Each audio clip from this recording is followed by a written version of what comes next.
think we need to take this as a lesson that trying to disrupt the system within doesn't actually work.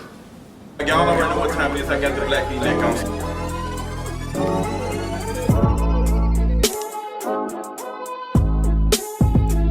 What is going on, y'all? We have got to talk about this Oprah interview with Prince Harry and Meghan Markle. Girl, the timeline, everybody has been talking. The memes have came out. The girl said that Queen Elizabeth is going to be sitting next to Jada for the red table talk, which I wouldn't actually be surprised, because if anything Jada does on that show is rehabilitate the folks who have done harm. And I don't think the red table, you're going to need about 1 million red table talks to undo the harm that the monarchy over there has done to the world. So we got to talk about it because, baby, several conversations, several things are happening right now. I've already done a seasoned version of this for Patreon, girl, because I went in because I was a little bit frustrated. I said, girl, let me just tell y'all how I really feel, girl. But y'all know I got to clean it up for Miss YouTube, because we trying to make sure that we keep this thing going, keep it moving. So watching this interview, my heart goes out for Meg. Like, the stuff that she experienced, the things that, you know, that were said to her, the things that she endured with the tabloids, the anti-blackness and all of that was just way too much. It was just way too much. But then I have to take myself back. I have to take myself back to, like, think about what the monarchy has done for the last couple of centuries. The blood that is on their hands. We have to understand that this system was built on white supremacy. Like, it's the oldest white supremacist institutions in the world. So to think that this white presenting black woman is going to come in and disrupt the system it can't be done. Like, they're going to let you know, girl, no ma'am. Like, we are going to continue to doing what we've been doing the last how many other years. The whole system of passing on a bloodline so to next generation, to the next generation, to the next generation, and so on and so forth, is a part of, like, it's hierarchy, it's white supremacy, it's anti-blackness, all of that. The monarchy is responsible for a lot of the problems that are in Africa. So for people to say that, oh girl, like, this representation and we need to see the representation with this black princess and all of that, what does it mean for this woman to have her black representation where this institution has caused harm to so many black girls in different continents? Like, come on now. Like, come on now. There's so much. I don't want to be out here, you know, dragging on Meg. I'm sure she meant well, but these people, Harry and Meghan, literally said they would have stayed in this institution had they been treated fairly. Like, let that sit. Like, let that sit for a second. Let that marinate. They would have sat there. Doesn't mean that the monarchy was going to undo all the harm or any of the things. It just means that long as y'all would have not treated me like how we treat everybody else, I would have stayed. The only thing that the monarchy can do is abolish itself. And I don't think it's going to do that. I don't think. So you can try to put a white presenting black woman somewhere on there and dress it up and post little Instagram videos and pictures and stuff. But the only thing that y'all can do to undo the harm and the blood that's on your hands is be abolished. Like, that's it. And I think that they are terrified of that happening, because the whole illusion of the monarchy is that it's needed, when in actuality it's not needed. It's not needed at all. It's done more harm than good. And the more people start to sit and think about that, the more people start to question, why are we spending $1 million for a wedding? Why are we spending $1 million for these folks to have a wedding, and then come to find out they had actually got married 3 days before, and come to find out, like, we wasted $1 million. Why are we spending for entertainment like the illusion again, like for the entertainment, for us to have this feel good. But there are people who are living out on the streets. There are folks who do not have access to these things, like all of this, and we out here spending taxpayer money. Y'all are out here, folks who are living over there are spending, like their money's being spent on this. For what? For entertainment? You can get a YouTube TV subscription for $65 and save you some money.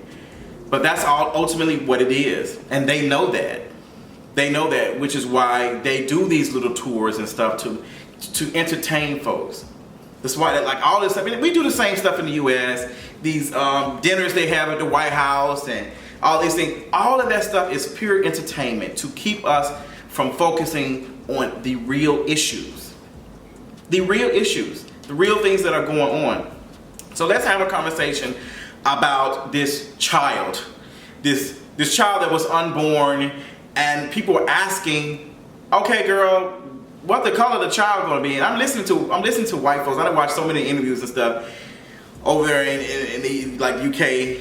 I'm watching them like talk about these white anchors talking about, so well, you know, I have a conversation about, you know, what the child's hair color is going to look like, and that y'all also have a conversation about like genitalia on unborn children too. So y'all all really are sick, to be honest. To be honest, the reason why they were having a conversation about this child's color is because we can't have too dark. They can't. Like, we are royal family. We cannot have no dark skinned prince. It's just not gonna happen. It's not gonna happen. We can deal with you being white presenting, because let's be honest, Meghan Markle is definitely white presenting. I'm not going to say that she hasn't experienced anti-blackness. She's most definitely has. She's experiencing it with them. But she has also benefited from colorism. She has benefited from colorism to the fullest. And I'm listening to Prince Harry talk and say that he was trapped. He didn't know he was trapped until she came. And I'm just like, you are still trapped. You're mentally trapped. Now you seem to think that you being in a relationship and in love with this black woman that oh, I see it now. No, you don't. Because I guarantee you, this cage that you were in, alleged cage or wherever you was in, is so like in your mind that you so happen to pick a black woman that looked like Meghan Markle. Come on now. Come on now, Harry. Let's not kid ourselves. You're a wizard, Harry. Let's not fool ourselves. Like, just so happened that this institution that is built off of white supremacy, all of these things, one of the child of this has just so happened to find a black woman. They just so happen to be white presenting. Girl, come on now. Come on now. Let's be honest. Like, let's kid ourselves. So back to the color of the child. I was looking at it kind of like, why are we surprised? Of course they are going to ask these questions. Of course they're going to ask these questions. And to be honest, it really put a magnifying glass on a lot of people, because a lot of folks do that. A lot of people are asking and questioning what the child's color going to be. Like, this is not the first time. Kim Kardashian, they had a whole conversation on the Keeping Up with the Kardashians about the child being the same color as a stroller. Like, being lighter. Like, she was getting offended that her child was going to be like a little darker, or like, what if she becomes a little darker? What if your child's a dark? Like, she was getting offended by that. That is colorism. That is anti-blackness. That is exactly what it is. So when we talk about like folks get so offended and so pressed when we talk about colorism, because some people believe that, you know, oh my gosh, it goes back and forth. Dark-skinned people do not benefit from colorism. Just because you got one Lupita and one I can't even think of Viola Davis, doesn't mean that colorism has completely gone. Colorism won't end until white supremacy ends. That's just fact, because that's where it originates from. And you saw it in that. You saw it in the discussion. And even in that moment, white supremacy protected white supremacy, because Harry still did not want to give up who was the person that questioned his unborn child's color of the child's skin. He did not want to say that. Why are y'all still holding on? Why are you still holding on? Why are you still holding on to these things? Like, girl, come on now. And I'm going to back up because I'm going to throw a little bit more salt in some of y'all wounds and some folks' wounds because it needs to be said. This happens. This is not the first time. This happens a lot in interracial relationships. So it's funny to me, and I find it like so hilarious. Let me scoot up. How people who are in interracial relationships, and when I'm talking about interracial, I'm talking about interracial that we always see on TV, a white person with a black person. Like, you will always get these, you usually will get these black folks who will say, oh, well, black folks weren't treating me right, and black folks weren't doing this and that, the black men, the black women wasn't da-da-da-da-da. The black gay men, they just don't do me right, they just don't do me right. Y'all would deal with all of the racism, all the microaggressions while being in a relationship with this white partner. Y'all would deal with the racist family, y'all would deal with all these things, and still hold on. Sis, it's not that, because honestly, you are putting up with the most tragic, the most harmful thing on this planet, which is racism, with a white partner. But you sit up here and want to put the energy on black gay men or black men and say, oh, well, black men, they do this and that, and they do all of these things and da-da-da-da. But you, like, if we talk about which one is heavier than the other, the one with the white partner seems to be heavier, to be honest. So just say that you don't like to date black men. Stop making excuses. Stop trying to come up with excuses for that. Just say that you don't like to date black folks, because that's what y'all be doing. That's what I'm seeing from that, because ain't no way in the hell I'm putting up with all this shit. Ain't no way in the hell I'm doing with all that. But watching it, I'm seeing Meghan and I'm seeing Oprah, like, you know, have these conversations. And a lot of people are priding Oprah for being this, like, just a journalist and was just good. And honestly, I know I follow people on Twitter who could have did a better job having a conversation for this, because Oprah is a millionaire. Well, she's a billionaire. She is disconnected from like some level of racism. She still experiences, she still experiences racism. But honestly, Oprah does not have the range to really have a conversation about this and about the monarchy like this. Like, I wanted somebody to go deeper and to really have a conversation with us and Harry and Meghan Markle. Like, you know, hey girl, like, y'all would have still stayed, but you do understand that this institution, it's not just about them being rich and being privileged. It's about this institution that was built off of white supremacy. And you expected yourself to come in and to disrupt it. It's just not a real thing. It's not realistic. It's not realistic in any form. And I don't know what to say. I think it is wrong for them to have a conversation about, you know, this child's skin tone. But I've seen people do that shit all the time. Like, they do it all the time with the hair texture, the featureisms, all the time on children. I just, like, children automatically come out the womb experiencing featureism, colorism, and anti-blackness, like right off the cuff. So they were okay with me. It's okay, she's not, you know, she's not bad. She's still black. But that was what stood out, is that even though she is white presenting, she gets a pass from that, she still is black. And that DNA might produce a dark-skinned black child. Whew. I'm watching white people have conversations about this stuff, and it is very weird watching them trying to have a conversation about something that they benefit from and something that we suffer from. Like, white people can't tell us what is and what isn't racism. You just can't.